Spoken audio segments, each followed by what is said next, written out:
Welcome back, folks. We're now joined by our longtime friend. He is Dr. Ben Dworkin, director of the Rowan Institute for Public Policy and Citizenship. We do a series of segments with them about citizenship, about public policy, about what it means to be a good citizen. Particularly, we're doing this at the end of September as we get into the 2020 election, or the 2020 election is happening. Ben, let me ask you this. How important is citizenship, good American citizenship, now more than ever? It's critical. It's critical, Steve. First of all, thank you for having me back. But citizenship, active citizenship, is critical. I think regardless of where you fall on the political spectrum, the issues all affect us. The issues that are being debated today have real effects on families and individuals, on our future. And if you don't get involved, if you're not a citizen, then somebody else is making those decisions for you. And this is why everybody needs to exercise the right to vote and to participate as much as possible in our democracy. So, you know, we're going to show this before and after the 2020 election, because we don't do horse race. We don't do, hey, who's up in the polls, because that's not what interests us. We're interested in policy. We're interested in leadership and citizenship. So that being said, you said vote.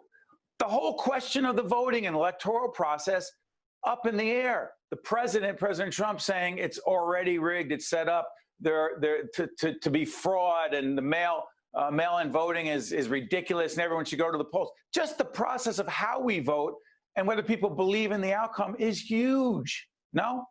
It absolutely is, and I think it is unfortunate that some leaders have raised the specter of illegality in terms of the voting, because the fact is we really don't see it. Every study has shown, certainly things like vote by mail, you just don't see widespread fraud. We have several states that have been doing this for years: Utah, Oregon, Washington. These are places that have been doing all vote by mail, like New Jersey is emphasizing this year. It's not exclusive to it, but it's emphasizing a vote by mail election. That, we have not seen evidence of fraud. So it is unfortunate that I think people are losing or questioning their confidence in the system. It really is misplaced. So let me press it even further, Dr. Dworkin. By the way, Steve Adubato, Dr. Ben Dworkin at the Rowan Institute for Public Policy and Citizenship.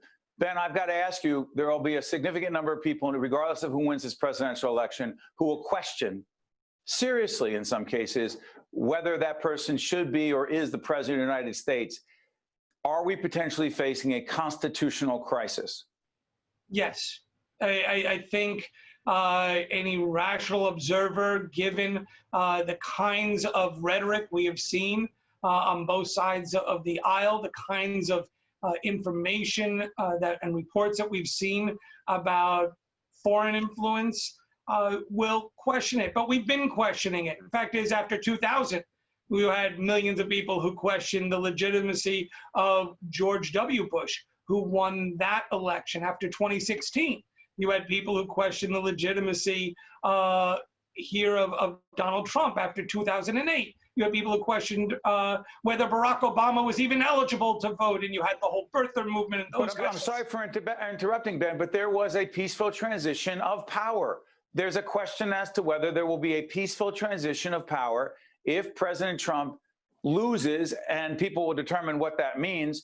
And I don't even know if we'll find out on November 3rd, or a week later, 2 weeks later, a month after. So here's what I have to ask. Citizenship, what does that mean to be a good citizen if the president, who may lose, chooses not to leave office? What do citizens do? I think the first thing citizens do is that they have to participate and vote. And then we have to count on the president or whomever loses the election to be a good citizen themselves and to step away once the votes are counted. And yes, you're right. It might not all be done on election night. We might go to sleep on November 3rd and simply not know. We would only have a portion of the vote that has been counted. But still, everybody has to be a good citizen and therefore follow the basic tenets of the peaceful transition of power, a distinct feature of American politics that has allowed us to, and this democratic experiment, lowercase d, democratic experiment, to exist for over 230 years. Everything is at stake and everybody has to act properly. So I'm curious about this, the role of the media as it relates to not just this election, but elections moving forward, and helping our citizens better understand what the facts are, right? And making sense of all that. To what degree are you concerned, Dr. Dworkin, that not only are we polarized and divided as a people, but the media is polarized and divided as well, meaning people go to the sources that they choose to go to reinforce whatever it is they think they believe?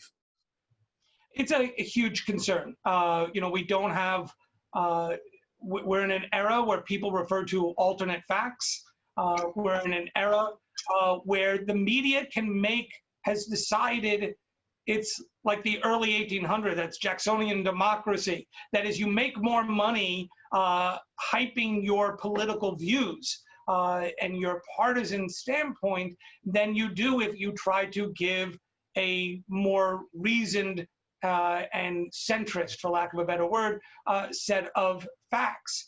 These, because it's an issue of economics and capitalism, and people realize once people saw that Fox can make money doing it, so MSNBC understood that they could can make money in their own way with their particular viewpoint, and they have found an audience. So it's a huge deal. The media, like every individual, are citizens of this country, and they have to play their role. And that means on election night, if the vote hasn't been counted yet, don't call the race. Don't sit there and throw up red states and blue states until we really know. And you have to hope that people will act properly in this kind of thing. Now, one of the things we've seen is that with the advent of the internet and the way we're talking today, the media is a much larger thing.